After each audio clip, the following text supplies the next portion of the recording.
जय राम जी की बच्चों, मैं पवन कुमार मीना आपके अपने YouTube channel menace study point में आपका स्वागत करता हूं।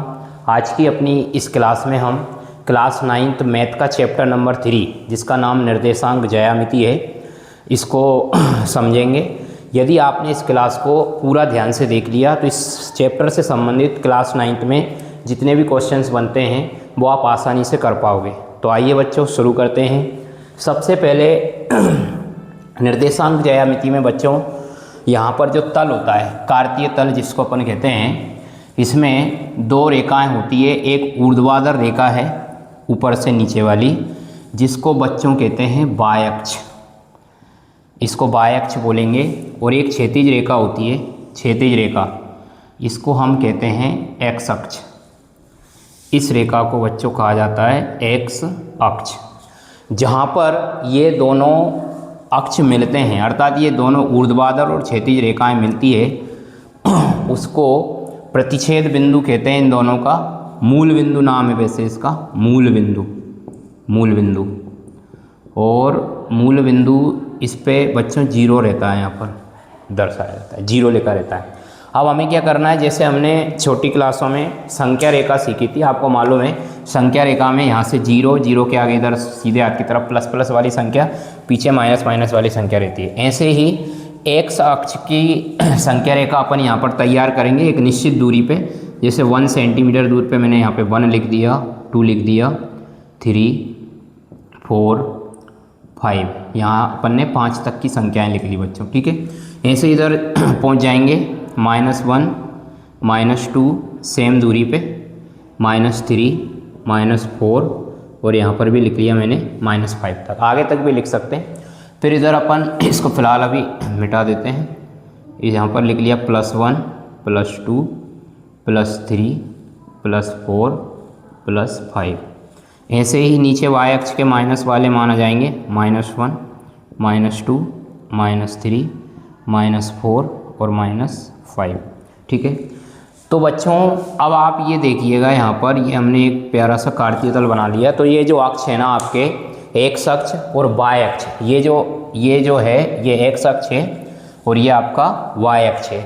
इस पूरे तल को 4 हिस्सों में बांट रहा है। देखो ऐसी लाइन और ऐसी लाइन, तो 4 हिस्से बन रहे हैं, 1, 2, 3, 4। इन चारों हिस्सों को बच्चों कहा जाता है चतुर्थांश। अब यहाँ पर क्या होता है ना, यहाँ से ये जो हिस्सा है पूरा पड़ा है, यहाँ से इसका वो स्टार्ट होता है नंबरिंग। तो ये आपका प्यारा सा प्रथम चतुर्थांश कहलाता है, फर्स्ट वाला प्रथम चतुर्थांश। उसके बाद ऐसे ऐसे ऐसे ऐसे सीधे सीधे चलेंगे, सीधे हाथ की तरफ इस टाइप से ऐसे जाते हैं। तो ये आपका बच्चों द्वितीय चतुर्थांश कहलाएगा, ये हिस्सा आपका तृतीय चतुर्थांश कहलाएगा और ये हिस्सा टोटल आपका चतुर्थ चतुर्थांश कहलाएगा। अब यहाँ पर क्या होता है, एक्स अक्ष और वाय अक्ष के मान को देखकर हम ये निर्धारित करते हैं कि कोई बिंदु किस चतुर्थांश में स्थित है, या फिर एक्स अक्ष पे स्थित है कि वाय अक्ष पे स्थित है कि मूल बिंदु पे स्थित है। ऐसे करके मतलब बच्चे इसमें 4 तो हो गए आपके ये चतुर्थांश, ओके।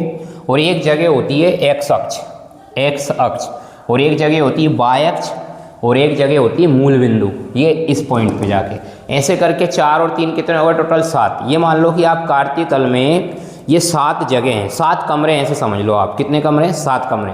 अब यहाँ पर सबसे पहला प्रश्न यही पूछा जाता है कि कोई भी मतलब अक्षों के वो अपने को निर्देशांक दे दिए होते हैं और पूछते हैं कि ये कहाँ पर स्थित है। तो सबसे पहले मेरे से बच्चों यही समझो आप इस क्लास में कि किसी भी बिंदु का कौन से स्थान, उसका स्थान निर्धारित कैसे करते हैं कि वो कहाँ स्थित है, ये कैसे पता लगाते हैं। तो देखो क्या होता है ना, आपको एक चीज़ समझनी पड़ेगी। जैसे मान लो बच्चों ये ए नाम का कोई बिंदु है और इसके निर्देशांक दिए आपको 2,3।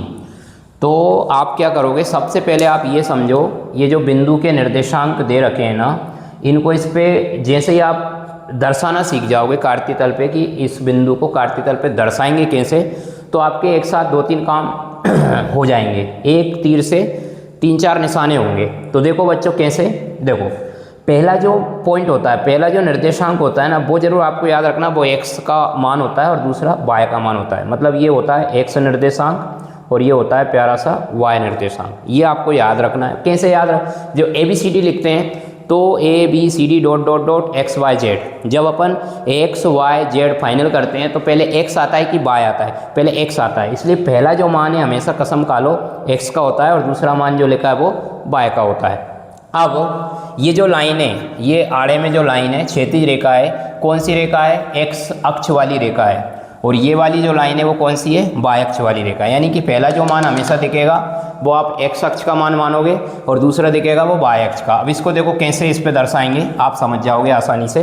तो देखो ये हमें सबसे पहले 2 दिखाई दे रहा है, तो 2 यानी कि 1 यहाँ लिखा है, 2 यहाँ लिखा है, इस 2 को देखेंगे, ठीक है। और y का मान दिखाई दे रहा है 3, तो इस 3 को देखेंगे, तो इस 3 को ऐसे सामने आगे बढ़ाएंगे और इस 2 को भी सामने ऐसे आगे बढ़ाएंगे स्केल रख के, और यहाँ पर ये दोनों मिल जाएंगे, वही बच्चों वो बिंदु है A नाम का और उसका निर्देशांक है 2,3, ठीक है।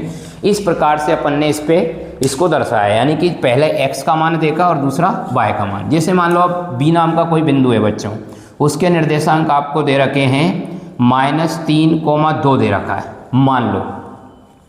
तो आपको अभी मैंने सिखाया है कि पहला मान तो x का है, तो -3 हमारे पास 2 जगह लिखा है, एक तो यहाँ पर लिखा है और एक इधर लिखा हुआ है, तो ये तो x वाला -3 है, यानी कि इसको चेक करना है। और ये y का मान है +2, तो +2 इधर ही मिलेगा, 1 2 यहाँ लिखा है, लेकिन ये तो y का मान है, तो अपन ऐसे जाएंगे, देखो ऐसे चले जाएंगे सीधे और इसके सामने ऐसे कट कट कट कट, तो ये पॉइंट यहाँ पर मैच कर रहा है, तो इसको अपन B नाम का बिंदु यहाँ पे दे दिया 2,3, ठीक है। तो B बिंदु इस जगह पर स्थित है। तो आपको साथ साथ में ये भी समझ में आ रहा होगा, जैसे मैंने आपको अभी बताया था, ये जो हिस्सा है ना, पूरा कंप्लीट हिस्सा, ये आपका बच्चों प्रथम चतुर्थांश है। तो 2,3 यानी कि दोनों अगर मान धनात्मक है तो वो प्रथम चतुर्थांश में स्थित होते हैं।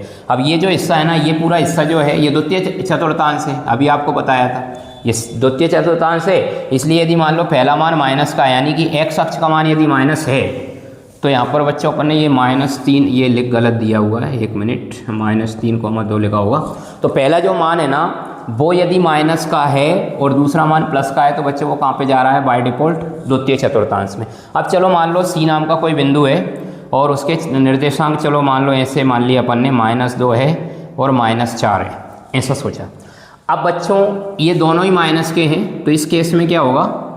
ध्यान से देखेंगे, x का मान क्या है? -2, y का मान क्या है? -4, तो -2 ये चेक करोगे, -4 ये, तो इसके सामने ऐसे सीधे आओगे, cut cut cut cut cut, और इसके सामने ऐसे करके जाओगे ये, तो ये मैच करा यहाँ पे। तो यहाँ पर मैं लिखूँगा बच्चों -2 -4, ठीक है। ये C नाम का बिंदु है।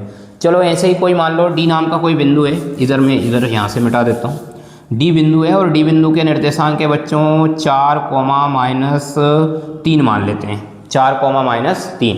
तो 4 x अक्ष का मान तो ये 4 है, तो यहाँ पर चले जाएगा आपका प्यारा सा ये, और -3 इसके सामने ऐसे ऐसे ऐसे करके जाओगे आप ये, ठीक है।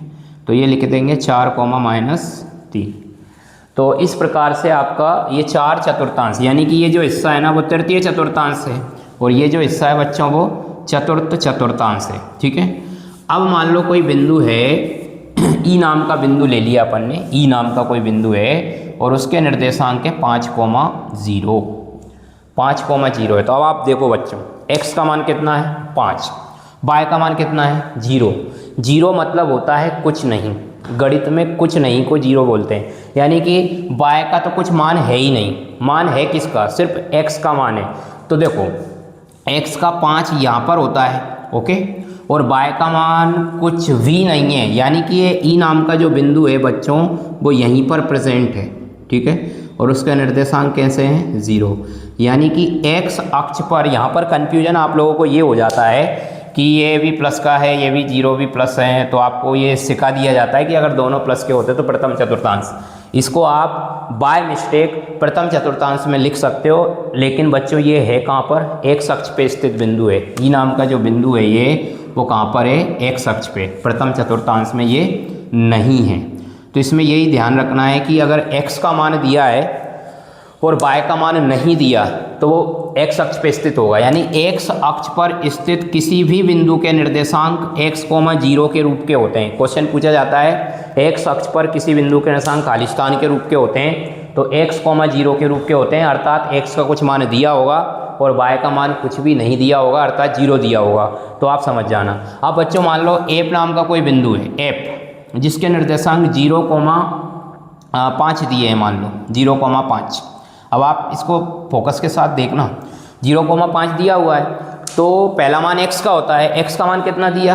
कुछ नहीं, x का कुछ मान दिया ही नहीं। तो किसका मान दिया है? y का। y का मान कितना है? 5। तो y का 5 ये है कि ये है, तो अपन ने देखा कि y अक्ष तो ये है, तो y का 5 तो बच्चों ये होगा। तो यहाँ पर हम लिख देंगे 0,5 और ये कौन सा बिंदु है? एप नाम का बिंदु है। यानी कि किसी एक बिंदु के दो निर्देशांक होते हैं, एक होता है x निर्देशांक और दूसरा होता है y निर्देशांक। तो बच्चों अभी तक हमने चलो एक बिंदु और ले लिया, एप के बाद g नाम का कोई बिंदु ले लिया जिसके निर्देशांक है 0,0। x का मान कितना है? 0। y का मान भी कितना है? 0। यानी कि x का 0 यहाँ पे है और y का 0 भी यहीं पे है, यानी कि यहाँ पर प्रेजेंट होगा मूल बिंदु पे, मूल बिंदु पे प्रेजेंट होगा बच्चों ये। तो अगर मान लो 0,0 किसी बिंदु के निर्देशांक है तो वो स्थित होगा मूल बिंदु पर। ऐसे करके इस पूरे कार्तीय तल में जो 7 जगह थी, 7 कमरे मान लो वो थे, उनमें से अपन ने प्रत्येक कमरे में एक एक बिंदु को बिठा के देखा। अब आगे समझते हैं इसमें किस तरीके के प्रश्न आपसे पूछे जाते हैं बच्चों। तो देखो अब यहाँ पर कभी कभी वो क्या करते हैं, ऐसा कुछ पूरा बना के दे देते हैं जैसा आपके स्क्रीन पे बना हुआ है, और पूछ लेंगे नीचे कई सारे प्रश्न बन जाएंगे इससे। देखो पहला मैं आपको एक डेमो दिखाता हूँ। जैसे मान लो उन्होंने पूछ लिया बच्चों बिंदु V के निर्देशांक लिखिए, तो इसको देख के हमें बिंदु V के निर्देशांक लिखना है। तो ये रहा बिंदु V। इस बिंदु V के निर्देशांक बिल्कुल यहाँ पर जो लिखे वो क्या वही ऐसे कैसे लिख दो -3,2। ये बिंदु V के निर्देशांक होंगे। हो सकता है वो यहाँ से ऐसे करके लिख के ना दे, सिर्फ ऐसा करके बिंदु V बना होगा, पूरा एक ग्राफ पे बना रहता है, ग्राफ पेपर पे ये बिंदु B लिखा है अकेला। तो आप यहाँ से देख लोगे कि ये -3 आ रहा है, यहाँ पे -2 आ रहा है, यानी कि ऐसे करके आप रफली अपने दिमाग में बना लोगे। और बना के -3 x का मान है, +2 y का मान है, तो इन दोनों को आप आसानी से लिख सकते हो। यदि लिखा हुआ है तो डायरेक्ट देख के लिख दो, और लिखा नहीं है तो इसको ऐसे करके मिला के कि ये 3 से जा रहा है कि 2 से जा रहा है, कहाँ से जा रहा है, उस हिसाब से देखकर आप इसको लिख सकते हैं। तो बिंदु V के निर्देशांक हो गए -3,2। अब बच्चों यहाँ से 2 प्रश्न और बन जाएंगे। बिंदु V का x निर्देशांक लिखिए। मान लो उन्होंने पूछा सिर्फ x निर्देशांक लिखिए, तो सिर्फ -3 लिखना है। बिंदु V का y निर्देशांक लिखिए तो ओनली 2 लिखना है, 2। दूसरा जो हिस्सा है वो y निर्देशांक होता है, पहला x निर्देशांक होता है। इनके बच्चों एक एक नाम हो रहा है, आप ध्यान से सुनेंगे। x निर्देशांक को भुज भी कहते हैं, यानी कि जो x निर्देशांक होता है ना, x का जो वैल्यू होता है उसका एक नाम और है, क्या है वो? भुज। और जो y निर्देशांक है बच्चों उसका एक नाम और है, उसका नाम है कोटि। तो यहाँ से एक प्रश्न ये भी पूछा जाता है कि बिंदु V का x निर्देशांक तो चलो बता दिया, बिंदु V का भुज लिखिए तो -3, बिंदु V का कोटि लिखिए तो +2। तो अब यहाँ पर थोड़ा सा कन्फ्यूज हो जाते हैं आप लोग कि भुज और कोटि कैसे याद रखें, x निर्देशांक, थोड़ा कन्फ्यूजन रहता है। जिसके लिए एक बच्चे एक ट्रिक है मेरे पास। देखो जैसे अभी क्या किया अपन ने, सामने से मुझे अच्छे से देखना। देखो जैसे अभी हमने जो x अक्ष बनाया था ना वो ऐसे में था, आड़े में। खड़ी लाइन जो बनाई थी ऐसे खड़ी लाइन, वो y अक्ष था, और x अक्ष क्या था? ऐसे। तो ये जब मैं ऐसे हाथ फैला रहा हूँ तो हाथ को भुजाएं भी तो कहते हैं, तो ये मेरी भुजाएं फैली। तो बस जो x का जो मान है वो भुजाओं से रिलेटेड याद कर लो, भुज होता है, और बाकी का जो बचा है वो y का मान वो कोटि होता है। तो इस ट्रिक से आप शायद कभी भी नहीं भूलेंगे यदि ये याद रखोगे तो x निर्देशांक को कहेंगे भुज और y निर्देशांक को कहेंगे कोटि। अब आगे बढ़ते हैं बच्चों। जैसे पूछ लिया गया है कि बिंदु E के निर्देशांक बताओ 5,0, बिंदु E का भुज बताओ 5, बिंदु E का कोटि बताओ 0। बिंदु C पे आ जाओ, बिंदु C का कोटि बताइए -4। बिंदु यहाँ पर अपन ने इसका क्या नाम दिया, इसको ABCD नाम दे देते हैं। तो बिंदु D का भुज बताइए, तो बिंदु D का भुज है बच्चों 4। बिंदु A का कोटि बताइए 3। बिंदु F जो है ये रहा, उसका कोटि बताइए तो 5। इस प्रकार से कई सारे प्रश्न इसमें से बन जाते हैं। तो एक तरीका तो ये है। दूसरा तरीका बच्चों ये पूछा जाता है, इसमें से आपको पूरे बिंदु दे दिए जाते हैं और पूछ लिया जाता है निम्न बिंदु कहाँ स्थित है। तो मैं आपको कई सारे प्रश्न यहाँ पर बिंदु लिख के बता रहा हूँ, ध्यान से देखिएगा। चलो मैं यहीं लिख लेता हूँ, तो इधर पे लिख लेते हैं। जैसे दे दिया 4,5 -5, -10, -3,4 -5,10 0,0 चलो 0,7 लिख लेते हैं, 10,8 लिख लेते हैं, -8,-7 लिख लेते हैं। ऐसे इतने सारे बिंदु दे दिए और आपसे पूछा तो आप तो थोड़ा डेमो दिखाता हूँ। 4 और 5 है, 4 यानी ये देखेंगे, 5 यानी ये देखेंगे, यानी इस जगह पे कहीं ना कहीं आएगा, मतलब प्रथम चतुर्थांश में स्थित है। -5 -10 है बच्चों, तो -5 ये वाला देखोगे, -10 इधर कहीं पे होगा नीचे की तरफ, तो ये मिलेगा इस वाले हिस्से में। ये वाला जो हिस्सा इस कमरे का नाम है तृतीय चतुर्थांश, तो मतलब ये जो बिंदु है तृतीय चतुर्थांश में स्थित है। फिर हम -3,4 देखेंगे, पहला मान -3 और फिर 4 यानी कि इस कमरे में आएगा। इस कमरे का नाम है आपका प्यारा सा द्वितीय चतुर्थांश, तो ये द्वितीय चतुर्थांश में स्थित है। -5,10 तो -5,10 वापिस वही है, माइनस की संख्या प्लस की संख्या यानी यही आने वाला है, द्वितीय चतुर्थांश में है। 0,7 बच्चों ध्यान से देखना, x का मान कितना है 0, कुछ नहीं, y का मान कितना है 7, यानी यहाँ पर कहीं पे आएगा ऊपर की तरफ, यानी कि ये x y अक्ष पे स्थित है, y अक्ष।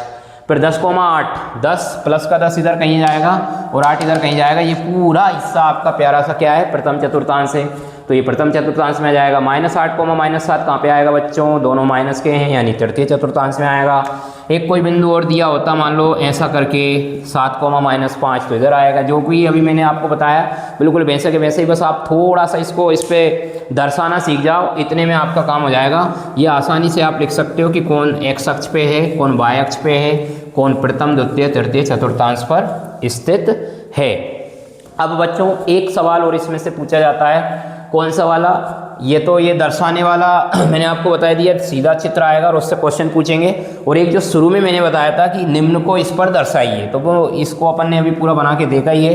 तो इसमें से बनते हैं 3 तरीके के प्रश्न, तो तीनों तरीके के प्रश्नों में आप इस पूरी क्लास को यदि आप ध्यान से 2-3 बार रिवाइज करके देखोगे तो संभवतः आपको अच्छे से ये समझ में आ जाएगी। और इसमें से कुछ ओटी वाले प्रश्न, कहीं से भी कुछ भी बिंदु दे दिया, मान लो एक ये दे दिया कि है ना बिंदु 6,0 खालिस्तान में स्थित है, तो 6,0 बच्चों x अक्ष पे स्थित है, 0,8 y अक्ष पे स्थित है, 0,0 मूल बिंदु पर स्थित है, ऐसे करके ओटी बन जाती है। कार्तीय तल में जो ऊर्ध्वाधर रेखा होती है उसको क्या कहते हैं, उसको y अक्ष कहते हैं। कार्तीय तल में जो क्षैतिज रेखा होती है उसको क्या कहते हैं, उसको बच्चों x अक्ष कहते हैं। ऊर्ध्वाधर रेखा और क्षैतिज रेखा अर्थात x अक्ष और y अक्ष दोनों जहाँ पर मिलते हैं उसको क्या कहते हैं, उसको मूल बिंदु कहते हैं। तो इस प्रकार से ये छोटा सा प्यारा सा पार्ट है, इसका जो आगे का हिस्सा है यानी कि इन बिंदुओं के बीच की दूरी और बहुत सारी जो बातें होती है वो आपको कक्षा 10 में पढ़ने को मिलेगी। सेम पार्ट है, पार्ट का नाम निर्देशांक ज्यामिति ही है, लेकिन वो है ना ये छोटा, उसका जो बेसिक पार्ट है आपको कक्षा 9 में दिया हुआ है और उसका एडवांस पार्ट जो है कक्षा 10 में दिया हुआ है। लेकिन ये कक्षा जो 10 में जो इसका एडवांस पार्ट दिया हुआ है ना बच्चों, वो इसी बेसिक से चलता है, यानी कि ये बेसिक आपको वहाँ पर भी आना बहुत ज़रूरी होगा, तभी आप उसको सीख पाएंगे और समझ पाएंगे। तो इस प्रकार से ये छोटा सा ये छोटी सी क्लास थी आपकी, जिसमें हमने निर्देशांक ज्यामिति कक्षा 9 चैप्टर नंबर 3 को समझाने की कोशिश की है। आई होप आपको ये समझ में आया होगा। तो मिलते हैं अब अगली किसी क्लास में, आपको मिलते हैं, तब तक के लिए जय हिंद जय भारत।